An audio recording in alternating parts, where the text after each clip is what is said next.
नमस्कार. कोकणचं नंबर 1 महाचॅनल कोकण साध लाईव्हमध्ये तुम्हा सगळ्यांचं मनपूर्वक स्वागत आहे.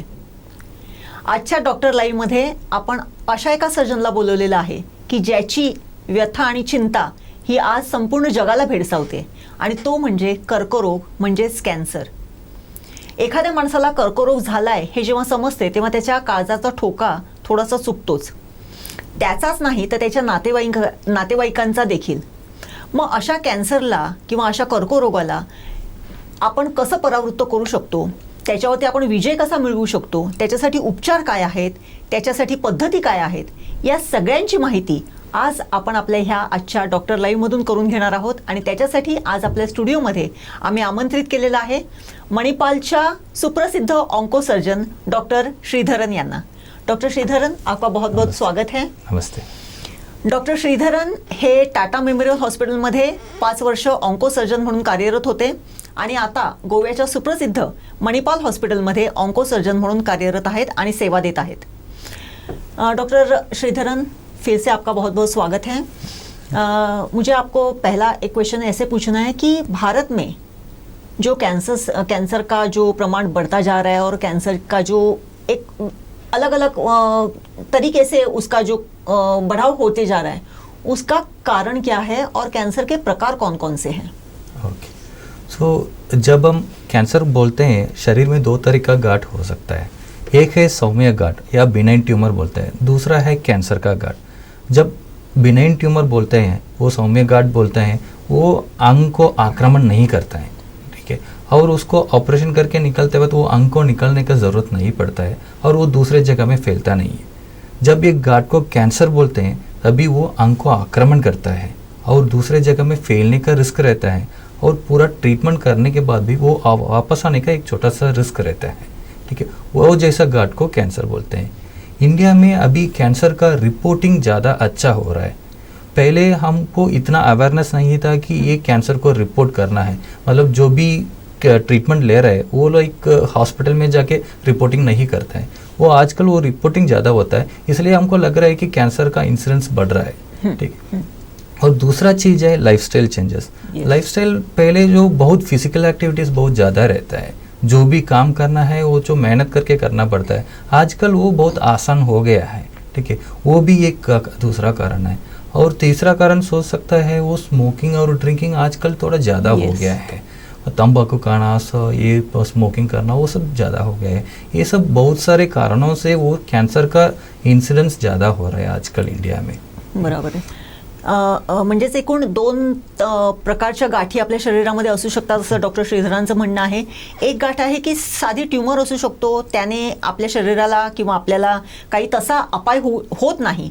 परंतु दुसरी जी गाठ असते, दुसऱ्या प्रकारची असते, त्याला जी कार्सिनोजेनिक असते किंवा ज्याला कॅन्सरची गाठ म्हणू शकतो, त्याने मात्र आपल्या शरीराला धोका पोहोचू शकतो आणि त्याचं अर्ली म्हणजे लवकरचं डायग्नोसिस किंवा निदान हे आवश्यक आहे.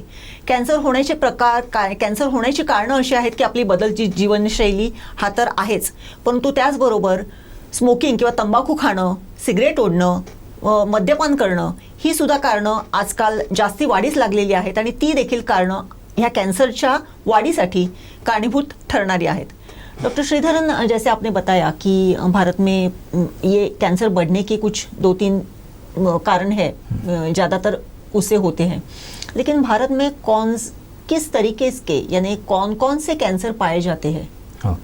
भारत में अभी हम देखेंगे तो ब्रेस्ट या स्तन का कैंसर, मुंह के कैंसर और गर्भाशय ग्रीवा या सर्विक्स का कैंसर और लंग्स के कैंसर और कोलोरेक्टल कैंसर, ये सबसे 5 बहुत आम कैंसर होता है.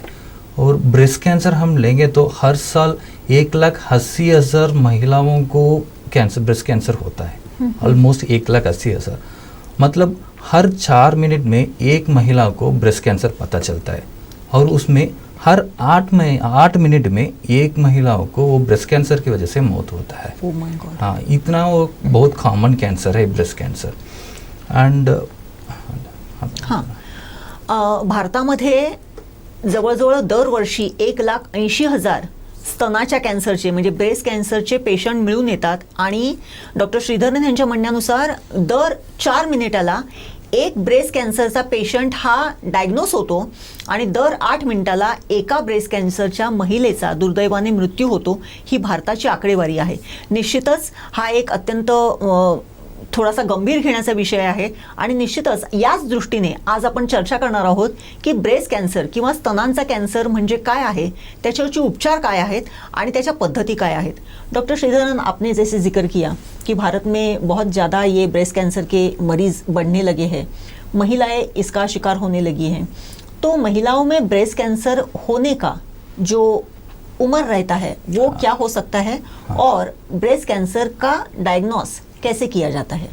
ठीक है, हम देखेंगे तो यूजुअल वो जो उम्र होता है वो 50 साल की उम्र के लगभग वो कैंसर का इंसिडेंस ज़्यादा होता है.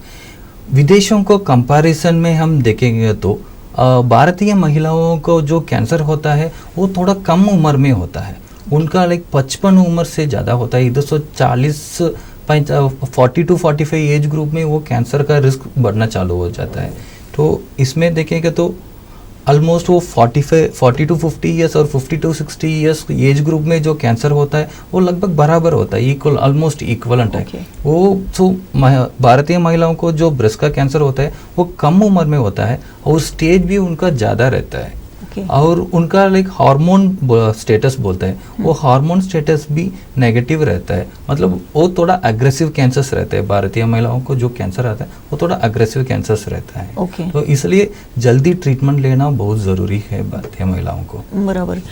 भारतामध्ये जर बघितलं तर कॅन्सरचं जे काही वय आहे ते अर्ली आहे. म्हणजे विदेशाच्या तुलनेमध्ये भारतातल्या महिलांना कॅन्सर होण्याचा वयोमानाचा धोका हा अगोदरचा आहे.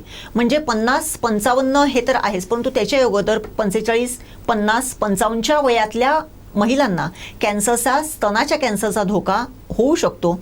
आणि याच्यासाठी अर्ली डिटेक्शन म्हणजे पहिलं जे काही डायग्नोस आहे किंवा पहिल्या स्टेजमधलं जे काही ओळखण्याची पद्धत आहे ती जर केली तर याच्यापासून महिलांना निश्चितच पुढे रिलीफ मिळू शकतो.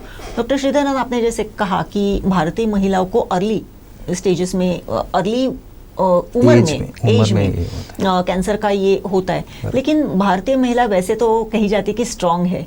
तो ये उसके कारण क्या रह सकते हैं कि उनको अर्ली एज में ये हो सकता है? तो दोनों पॉपुलेशन को हम कंपेयर करें तो विदेशी और भारतीय पॉपुलेशन को हम कंपेयर करेंगे तो हमारा पॉपुलेशन काफ़ी यंग है.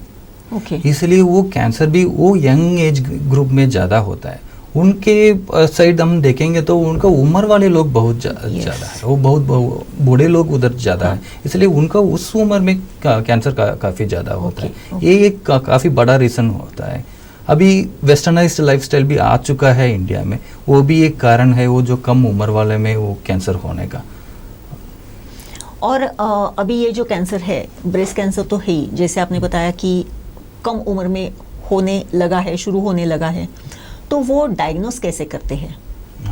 वो ब्रेस्ट कैंसर को डायग्नोस करने के लिए कई सारा इन्वेस्टिगेशन करते हैं. आपके डॉक्टर कई सारा इन्वेस्टिगेशन कर सकते हैं. वो उसमें सबसे पहला आता है मैमोग्राफी. मैमोग्राफी ये एक्सरे टाइप का फोटो या इमेजिंग इन्वेस्टिगेशन है. उसमें थोड़ा सा छाती को दबा के उसमें एक एक्सरे शूट करते हैं. उसमें जो हाथ में क्लिनिक में हाथ रख के देखने में जो गांठ पता नहीं चलता है उतना छोटे छोटे गांठ में उसमें दिख जाता है. एंड वो जो मैमोग्राफी है वो 35 से 40 उम्र से ज़्यादा हुआ महिलाओं को यूजुअली करता है. जब वो 35 से 40 उम्र कम लोगों को ब्रेस्ट कैंसर पता करने के लिए अल्ट्रासाउंड करते हैं. वो अल्ट्रासाउंड का ये एक काफ़ी एडवांटेज है कि वो कई सारा जगह में इजीली अवेलेबल है और वो काफ़ी पेनलेस है अल्ट्रासाउंड. और तीसरा जांच होता है FNAC या बायोप्सी. ब्रेस्ट कैंसर को साबित करने के लिए वो FNAC जांच या बायोप्सी जांच ज़रूरी है. FNAC जांच में एक छोटा सा सुई डाल के थोड़ा सा सेल्स निकाल के उसको टेस्ट के लिए भेजते हैं. उसमें ब्रेस्ट कैंसर है या नहीं वो पता चल जाएगा. बायोप्सी में और थोड़ा मोटे सुई डालते हैं अंदर. वो पहले वो लोकल एनेस्थीसिया देते हैं, उसके बाद वो थोड़ा मोटे सुई डालते हैं और थोड़ा टिश्यू का टुकड़ा निकाल के उसको टेस्ट के लिए भेजते हैं. उसमें वो ब्रेस्ट कैंसर है वो पता चल जाएगा. और एक्स्ट्रा हमको वो हार्मोन स्टेटस क्या है, वो कौन सा टाइप का कैंसर है वो सब पता चल जाता है. सो इसके बाद आता है CT स्कैन, बोन स्कैन या पेट स्कैन. ये जो स्कैन होता है वो अर्ली स्टेज में उसका करने का ज़रूरत यूजुअली नहीं पड़ता है। ये जो स्कैन है दूसरे जगह में कैंसर फैला है क्या वो देखने के लिए ये सब सारे स्कैन्स करता है।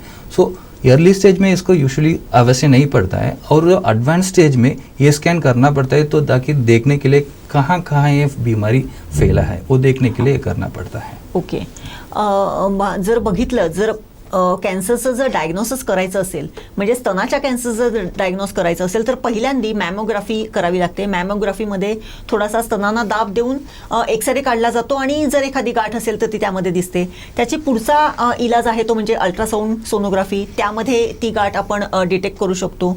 त्याच्यानंतर त्याच्याही पुढे जर जाऊन करायचं असेल तर FNAC, त्याच्यामध्ये एक छोटी सुई घालून काही एक छोटासा टिश्यू काढला जातो आणि कॅन्सर आहे का, ती गॅट कॅन्सरची आहे का हे डिटेक्ट केलं जाते. आणि त्याच्याही पुढे जाऊन बायोप्सी केली जाते. त्याच्यामध्ये एक थोडीशी त्याच्यापेक्षा मोठी सुई ही घातली जाते.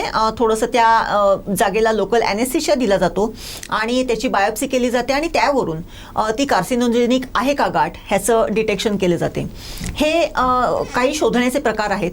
आणि त्याच्याही पुढे जाऊन जेव्हा जर तो कॅन्सर आपल्या शरीरात इतर ठिकाणी काही पसरलेला आहे का हे जर बघायचं असेल तर त्याच्यासाठी CT स्कॅन केलं जाते, बोन स्कॅनिंग केलं जाते, पेट स्कॅनिंग केलं जाते.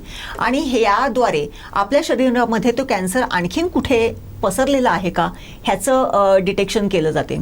सर, जब ऐसे डिटेक्शन होता है जो पहले 4 स्टेजेस है, जैसे मैमोग्राफी में अगर पता चला कि कहीं पे तो थोड़ा सा क्लॉट है, गाठ है, तो आगे की ये क्या रहती है उसकी प्रक्रिया? जब कैंसर पता चलता है उसके पहले हम कैंसर कैसा शुरुआत होता है उन देखेंगे. जब ब्रेस्ट में दूध बनाने का ग्लैंड्स वो 12 से 15 ग्लैंड्स रहता है, उसको बाहर लेके जाने के लिए डक्ट्स रहता है. वो डक्ट्स के अंदर के सेल्स में कैंसर शुरुआत होता है. वो पहले वो जो कैंसर का सेल्स है वो गांठ नहीं बनते हैं और वो डक्ट के अंदर ही रहता है. उसको स्टेज 0 बोलते हैं, डक्टल कार्सिनोमा इन सिटू या स्टेज 0 कैंसर बोलता है. वो जब वो डक्ट से बाहर आता है तभी वो गांठ बनने का शुरुआत होता है. वो ऐसा डक्ट से जब बाहर आता है वो गांठ बनना शुरुआत होता है. और जब वो गांठ का साइज 2 सेंटीमीटर से कम रहता है और आजू बाजू वो आर्मपिट का जो लिम्फ नोड्स है उसमें जब फैलता नहीं है उसको स्टेज 1 बोलता है. ओके. स्टेज 2 में वो गांठ का साइज और थोड़ा बड़ा होता है, 2 सेंटीमीटर से वो 5 सेंटीमीटर तक रहता है और वो बाजू का लिम्फ नोड्स में फैलने का शुरुआत करते हैं. उसको स्टेज 2 बोलते हैं. स्टेज 3 में वो गांठ 5 सेंटीमीटर से ज़्यादा होता है या छाती का हड्डी में वो आक्रमण करना चालू होता है या जो चमड़ी में वो आक्रमण करना चालू कर देते हैं, वो अल्सर बन जाते हैं. वो स्टेज 3 बोलते हैं. स्टेज 4 या लास्ट स्टेज है, उसमें कई दूर के अंगों में वो फैलना चालू कर देते हैं, जैसा ब्रेन, हड्डी, लिवर, लंग्स में फैलना चालू कर देते हैं. उसको स्टेज 4 बोलता है. ये स्टेज थोड़ा सिरियस स्टेज है. ओके. तसं बघितलं तर जेव्हा मॅमोग्राफीमध्ये किंवा त्या पहिल्या 4ही ह्याच्यामध्ये जेव्हा कॅन्सर डायग्नोस होतो त्यावेळेस जसं सांगितलं, जेव्हा स्तनाच्या ह्याच्यामध्ये ज्या दुग्ध ग्रंथी असतात त्याच्यामध्ये तो एक त्या ग्रंथींमध्ये त्या नलिकांमध्ये तो असतो आणि त्याच्यानंतर जेव्हा त्याच्या सेकंड स्टेजमध्ये तो थोडासा पुढे येतो आणि और वो थर्ड स्टेज में हड्डी में हड्डी में म्हणजे हाडांमध्ये किंवा इतर आपल्या शरीरामध्ये तो पसरायला सुरुवात होते. त्यामुळे हे जे डायग्नोस आहे हे जर पहिल्या स्टेजमध्ये जर झालं तर निश्चितच याच्यावरती फार लवकर आणि चांगल्या पद्धतीने उपचार केला जाऊ शकतो. सर, जैसे आपने बताया 4 स्टेज में हम लोग उसका अगर डायग्नोस करें, फर्स्ट 4 इसमें मैमोग्राफी हो, अल्ट्रासाउंड हो या फिर FNAC हो या फिर बायोप्सी हो, अगर उसमें जब ये गांठ डिटेक्ट हुआ कैंसर का है, उसका अगर फर्स्ट स्टेज है तो कौन से उपचार है और फर्स्ट स्टेज में उसको कैसे प्रिवेंट किया जा सकता है? Treatment option. सो पिछले 10-15 साल में ये ब्रेस्ट कैंसर का ट्रीटमेंट ऑप्शंस काफ़ी एडवांस हो चुका है. हमारे पास अभी 5 तरह का ट्रीटमेंट ऑप्शंस अवेलेबल है. एक है सर्जरी, ऑपरेशन करके गांठ निकालना. दूसरा है रेडिएशन, सिकाई देना. तीसरा है कीमोथेरेपी, इंजेक्शन देना. चौथा है हार्मोन थेरेपी का गोली लेना. ठीक है. 5वां है अभी रिसेंटली जो आया है वो टारगेटेड थेरेपी है. ये 5 ट्रीटमेंट हमारे पास अवेलेबल है. वो पहले सर्जरी करना या कीमोथेरेपी देना वो स्टेज के हिसाब से होता है। स्टार्टिंग स्टेज में वो स्टेज 0, 1, 2 को अर्ली स्टेजेस बोलते हैं, शुरुआत स्टेजेस बोलते हैं। स्टेज 3 एंड 4 को एडवांस स्टेजेस बोलते हैं। सो स्टेज 0, 1 एंड मोस्ट पेशेंट, काफ़ी लोगों को स्टेज 2 का काफ़ी लोगों को पहले हम सर्जरी करते हैं, उसके बाद रेडिएशन या कीमो या साथ में देते हैं। इसको कंबाइंड मोडालिटी, कॉम्बिनेशन ट्रीटमेंट बोलते हैं। स्टेज 3 और 4 में कीमोथेरेपी पहले देते हैं और सर्जरी वो जब गांठ छोटा होता है उसके बाद सर्जरी का प्लानिंग रहता है। ओके। स्टेज 0, 1, 2 ईयरली स्टेजेस में हम ऑपरेशन करेगा तो वो सिर्फ गांठ निकाल सकते हैं और ब्रेस्ट को पूरा बचा सकते हैं। ओके। एडवांस स्टेजेस में ये कई बार ये पॉसिबल नहीं होता है, वो ब्रेस्ट को पूरा निकालने का जरूरत पड़ता है। ओके। उसके बाद 5 साल से 10 साल तक हार्मोन का गोली ले सकता है। अगर हार्मोन पॉजिटिव है तो हार्मोन का गोली ले सकते हैं। उसमें ब्रेस्ट कैंसर वापस आने का रिस्क बहुत कम हो जाता है और वो जो हार्मोन थेरेपी है उसका साइड इफेक्ट्स भी काफ़ी कम है। ओके। 4 पद्धतीने ह्याच्यावरती उपचार केले जाऊ शकतात. म्हणजे पहिल्यांदा जेव्हा डिटेक्ट होतो आणि पहिल्या स्टेजमध्ये असेल तर ती गाठ ऑपरेशनने काढून टाकली जाते. त्याच्यानंतर जर त्याच्याहीपेक्षा थोडासा जर पुढच्या स्टेजमध्ये असेल तर त्याच्यावरती रेडिएशन थेरपी केली जाते किंवा किमो म्हणजे इंजेक्शनद्वारे किमोथेरपी केली जाते आणि त्याहीपेक्षा जर म्हणजे आपल्याला जर त्यापासून रिलीफ मिळायला असेल तर त्याच्यावरती हार्मोन थेरपी केली जाते आणि हार्मोन थेरपी ही 5 से 10 साल तक ले सकते हैं. 5 ते 10 वर्षांपर्यंत ही थेरपी घेतली जाऊ शकते आणि त्याच्यामध्ये कॅन्सरचा जो रिकरन्सचा जो हे आहे धोका आहे तो फार कमी असतो.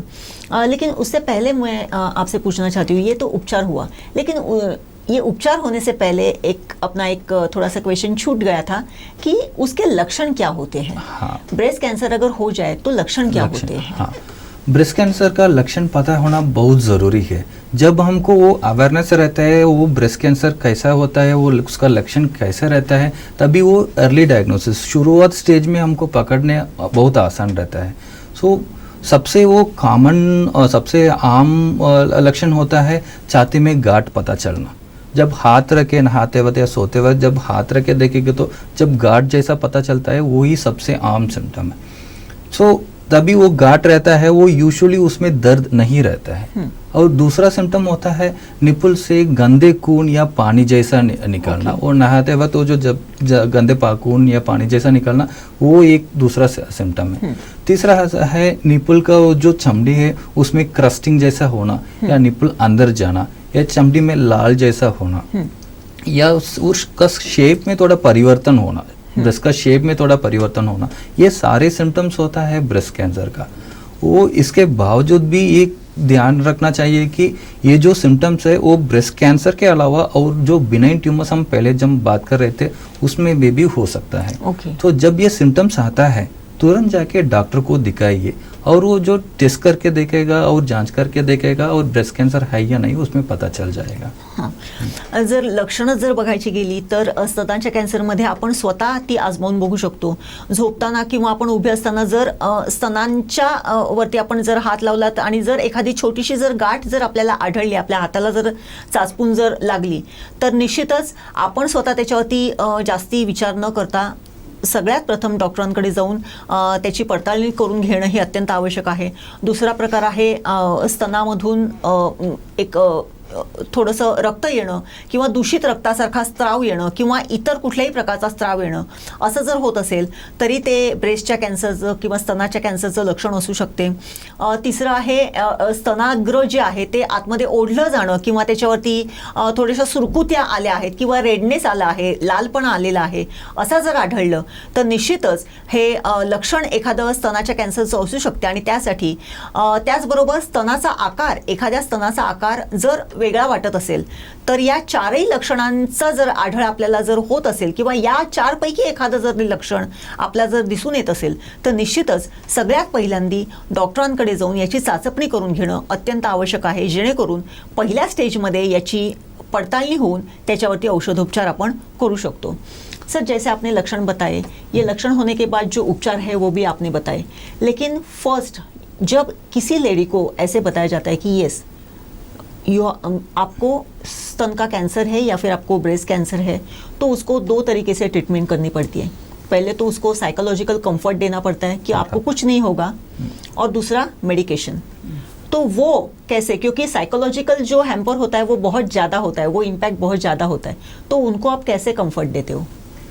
सो इंडिया में हम देखेंगे तो वो कैंसर के बारे में वो घबराहट रहता है, वो दैट स्कैर इज ऑलमोस्ट ये हमेशा वो ज़्यादा रहता है। सो बहुत बार ऐसा होता है कि गांठ पता चलने के बाद भी आ रही इसको क्या होगा सोच के वो ट्रीटमेंट के लिए आते नहीं हैं, और जब ट्रीटमेंट के लिए आता है तभी काफ़ी एडवांस स्टेज में आता है। वो एक बहुत बड़ा प्रॉब्लम है। ये एक अवेयरनेस होना चाहिए कि जब हम छोटे गांठ में अब हम उसको पकड़ लेते हैं तभी उसका पूरा इलाज पॉसिबल है। 95% के ऊपर का लेडीज़ को हम वो बीमारी से बचा सकते हैं, ठीक है। काफ़ी एडवांस स्टेज में वो जो परसेंटेज होता है वो 50% से कम हो जाता है। इसलिए जब वो गांठ का ये महसूस हो रहा है या कुछ लक्षण आपको थोड़ा अजीब लग रहा है तभी तुरंत जाके वो टेस्ट करना ज़रूरी रहता है। तभी एक और चीज़ आप ध्यान रखना चाहिए कि आजकल वो ब्रेस्ट कैंसर का जो ट्रीटमेंट ऑप्शंस है वो काफ़ी एडवांस हो चुका है। हमारे पास बहुत सारे ट्रीटमेंट ऑप्शंस अवेलेबल है। बीमारी फैलने के बाद भी बहुत दिन उनका जीवन बढ़ा सकते हैं, एक मीनिंगफुल लाइफ दे सकते हैं। सोसाइटी में आप काम कर सकते हैं, घर में आप काम कर सकते हैं, परिवार को देखभाल कर सकते हैं, वैसा एक मीनिंगफुल लाइफ रह सकता है काफ़ी एडवांस कैंसर होने के बाद भी। सो इसको थोड़ा ध्यान में रखना है। और वो जो घबराहट है वो like there is no need to be afraid of that cancer any more. Okay, cancer जर स्तनाचा जर कॅन्सर झाला तर निश्चितच आत्ताच्या मॉडर्न मेडिकल सायन्सनुसार त्याच्यावरती खूप चांगले उपचार पद्धती आलेल्या आहेत, आणि निश्चितच त्यामधून आपण या स्तनाच्या कॅन्सरपासून परावृत्त होऊ शकतो, किंवा त्याच्यावरती आपण खूप चांगले उपचार घेऊन आपलं नेहमीचं जे लाईफ आहे ते आपण जगू शकतो. आपण आपल्या कुटुंबाची देखभाल करू शकतो, आपण सोसायटीमध्ये आपली कामं करू शकतो. आपण निश्चितच एवढे सक्षम होतो की आपण घर आणि बाहेर आपलं जे काही कामाचं ठिकाण आहे ते दोन्ही हँडल करू शकतो. त्यामुळे निश्चितच सगळ्यात पहिल्यांदा घाबरून न जाता जर असंच जर काही आढळलं तर बिनदिक्कतपणे पहिल्यांदा डॉक्टरांकडे जाऊन उपचार करून घेणं हाच सगळ्यात महत्त्वाचा पार्ट ह्याच्यामध्ये महत्त्वाचा आहे. तर तुम्ही एक सुंदर चांगलं जीवन त्याच्या पुढेही जगू शकता. डॉक्टर, जब एक लेडी को कैंसर यानी ब्रेस्ट का कैंसर हो, जब उसका डायग्नोस होता है, उस पर उपचार होता है, तो पोस्ट ऑपरेशन या फिर पोस्ट कीमो, पोस्ट रेडिएशन उनको कैसे ट्रीट करना चाहिए? उसके टाइम में हम हार्मोन स्टेटस हम देखते हैं। जो पहले जो ट्रीटमेंट रहता है वो सर्जरी, कीमोथेरेपी और रेडिएशन रहता है। वो ट्रीटमेंट का वो जो इफेक्ट्स रहता है, वो साइड इफेक्ट्स जो रहता है वो लाइक आधे से 1 महीने तक रहता है। उसके बाद धीरे धीरे वो जो ताकत वापस आ जाता है, उसके बाद आप नॉर्मल काम करना चालू कर सकते हैं।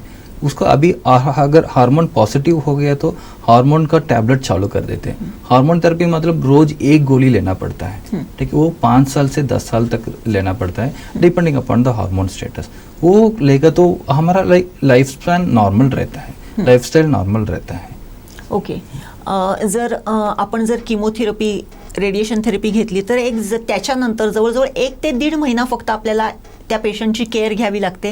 निश्चित त्याच्यानंतर तो पेशंट पुन्हा आपली तीच जी काही ताकद आहे किंवा त्याच ताकदीने पुन्हा एकदा समाजामध्ये आपलं जीवन जगण्यासाठी तयार होत असतो आणि तो आपलं जीवन जगू शकतो. निश्चितच याबरोबर त्यांच्या नातेवाईकांनी त्यांना तेवढीच मदत करणं, उनके पेरेंट जो रिलेटिव्स रहते, family support is very important in this. तो त्यांच्या नातेवाईकांनी त्यांना यासाठी सपोर्ट करणं खूप गरजेचं असते.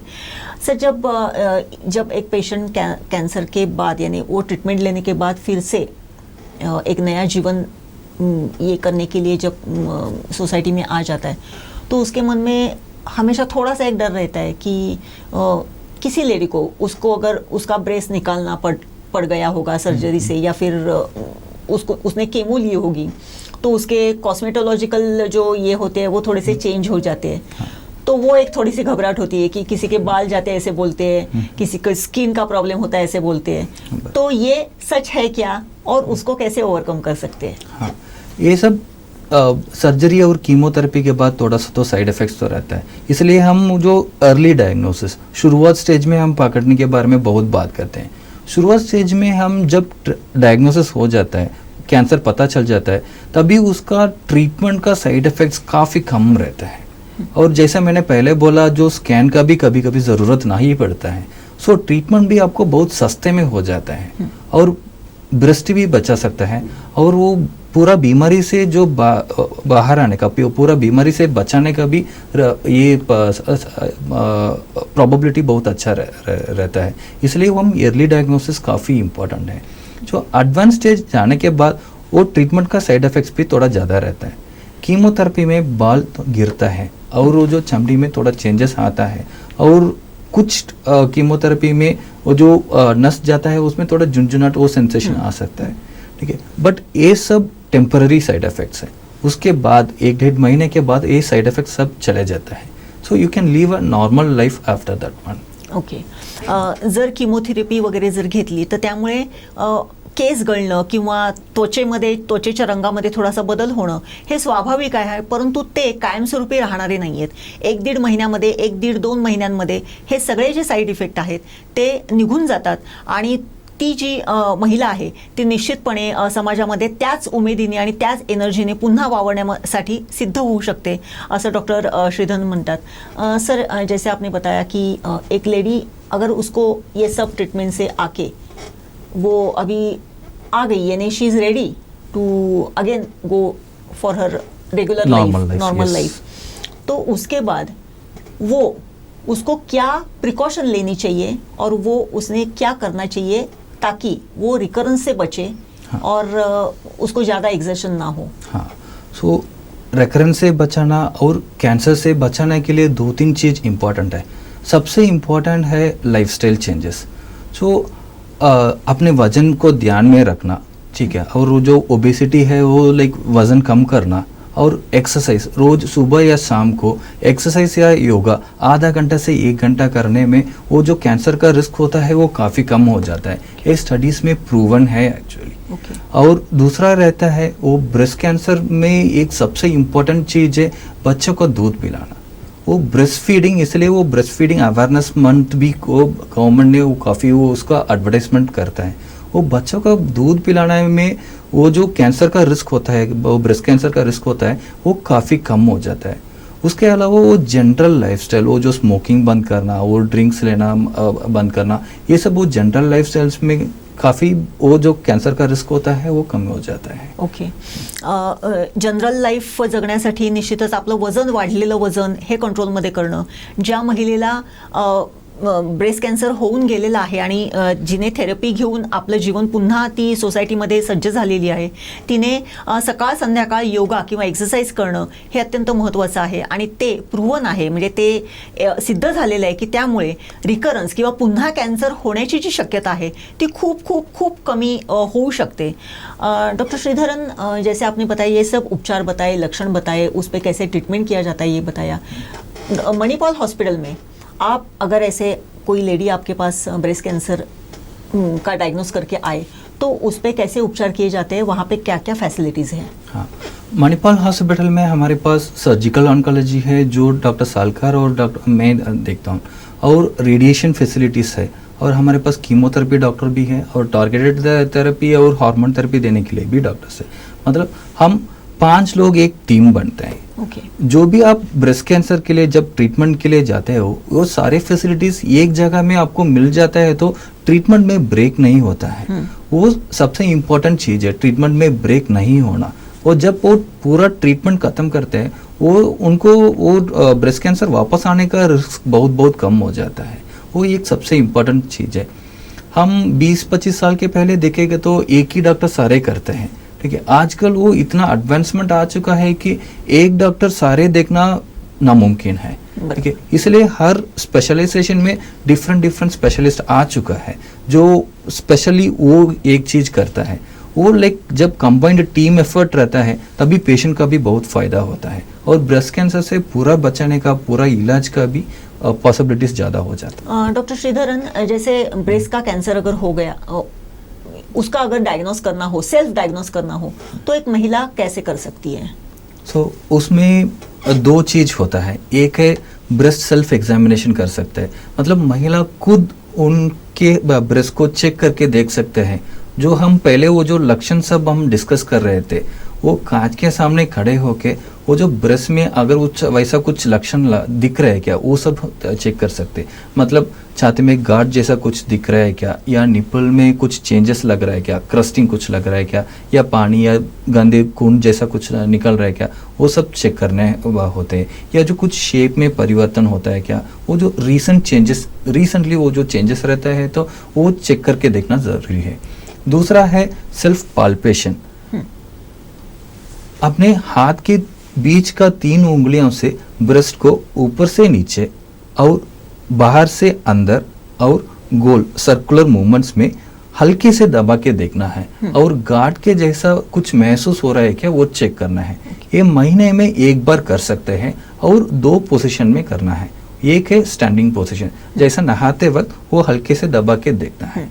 दूसरा है सोते वक्त, वो ऐसा 2 पोजीशन में चेक करके देखना है। और गार्ड जैसा कुछ महसूस हो रहा है कि तुरंत जाके डॉक्टर को दिखा के चेकअप करना है। ये होता है ब्रेस्ट सेल्फ एग्जामिनेशन। दूसरा होता है स्क्रीनिंग। 40 उम्र के बाद जब ब्रेस्ट कैंसर का रिस्क ज्यादा होता है तभी वो स्क्रीनिंग करते हैं। स्क्रीनिंग में पहले वो क्लिनिक में चेक करते हैं और एक मैमोग्राफी करते हैं। मैमोग्राफी वो जो एक्सरे का जो फोटो है वो निकाल के देखते हैं, गांठ कुछ चालू हो रहा है क्या, वो चेक करते हैं। 40 उम्र के बाद हर साल में 1 बार वो करने से ब्रेस्ट कैंसर का रिस्क काफी कम हो जाता है। ये स्क्रीनिंग बोलता है इसको। हां, म्हणजे जर महिलांनी स्वतःच जर ह्याची पडताळणी जर करून बघितली तर त्याचे काही प्रकार आहेत. आरशासमोर उभं राहून स्वतःच आपल्या स्तनांना त्यांनी डॉक्टरांनी सांगितलं त्याप्रमाणे चाचपून बघायचं आहे. गोलाकाररित्या चाचपून बघायचं आहे, साईडने चाचपून बघायचं आहे, जेणेकरून जर एखादी गाठ जर आपल्या हाताला जर लागली तर निश्चितच त्याची पडताळणी डॉक्टरांकडे जाऊन करावी, जेणेकरून पुढचे जे काही कॉम्प्लिकेशन्स आहेत ते आपण टाळू शकतो. आणि निश्चितच ही जी काही स्क्रीनिंग आहे किंवा हे जे काही सेल्फ टेस्टिंग आहे किंवा सेल्फ असेसमेंट आहे ते महिलेने महिन्यातून एकदा 6 महिन्यातून एकदा निश्चितच करावं, जेणेकरून याचा जो धोका आहे तो पुढे टाळू शकतो. डॉक्टर श्रीधरन हे स्तनाचा कॅन्सरचं तर डायग्नोज करतातच, परंतु त्याचबरोबर तोंडाचा कॅन्सर असेल, सर्विक्स कॅन्सर असेल किंवा जीआयचा म्हणजे आपल्या जर जठराचा जर कॅन्सर असेल, जठरामध्ये जर कॅन्सर असेल, कोलोन कॅन्सर असेल तर त्याची देखील तपासणी, त्याचं देखील डायग्नोस डॉक्टर श्रीधरन यांच्यामार्फत होऊ शकते. मणिपाल हॉस्पिटलमध्ये एकाच छताखाली ब्रेस्ट कॅन्सर किंवा कॅन्सरच्या संबंधित जे कोणी कुठले जे काही आजार असतील त्याच्यासाठी बघण्यासाठी एक सुसज्ज अशी टीम आहे. ऑन्कोलॉजी सर्जन आहेत आणि त्याप्रमाणे रेडिओथेरपी देणारे आहेत, किमोथेरपी देणारे आहेत. अशी एका छताखाली ही सगळी यंत्रणा असल्यामुळे एखाद्या पेशंटला उपचार घेणं फार सोयीस्कर जाते. पूर्वीच्या काळी एकाच माणसाला हे सगळं मॅनेज करावं लागत असे, परंतु आता प्रत्येक क्षेत्रामधल्या एक्सपर्ट, त्याच्यातले तज्ज्ञ डॉक्टर्स असल्यामुळे मणिपाल हॉस्पिटलमध्ये ही जी काही ट्रीटमेंट आहे ती एका छतामध्ये मिळत असल्यामुळे, एका छताखाली मिळत असल्यामुळे तो जो कोणी कॅन्सरचा पेशंट आहे त्याला निश्चितच रिलीफ मिळतो. आपल्या सिंधुदुर्ग जिल्ह्यासाठी देखील मणिपाल हॉस्पिटलने ही सेवा देऊ केलेली आहे आणि डॉक्टर श्रीधरन हे दर महिन्याच्या 3ऱ्या शुक्रवारी सावंतवाडीमधल्या डॉक्टर चितारी यांच्या हॉस्पिटलमध्ये सकाळी 10 ते दुपारी 2 वाजेपर्यंत अवेलेबल असणार आहेत. निश्चितच सिंधुदुर्ग जिल्ह्यातल्या अशा रुग्णांनी या सेवेचा फायदा घेऊन हे जर कॅन्सर किंवा आपल्याला झालेला कर्करोगाचं अगोदरच जर त्याचं निदान केलं तर निश्चितच पुढचे जे काही कॉम्प्लिकेशन्स आहेत ते आपण टाळू शकतो. आणि त्याच्यासाठी डॉक्टर श्रीधरन हे डॉक्टर चितारी यांच्या हॉस्पिटलमध्ये, सावंतवाडी येथील चितारी यांच्या हॉस्पिटलमध्ये दर महिन्याच्या 3ऱ्या शुक्रवारी सकाळी 10 ते दुपारी 2 वाजेपर्यंत रुग्णांसाठी अवेलेबल आहेत.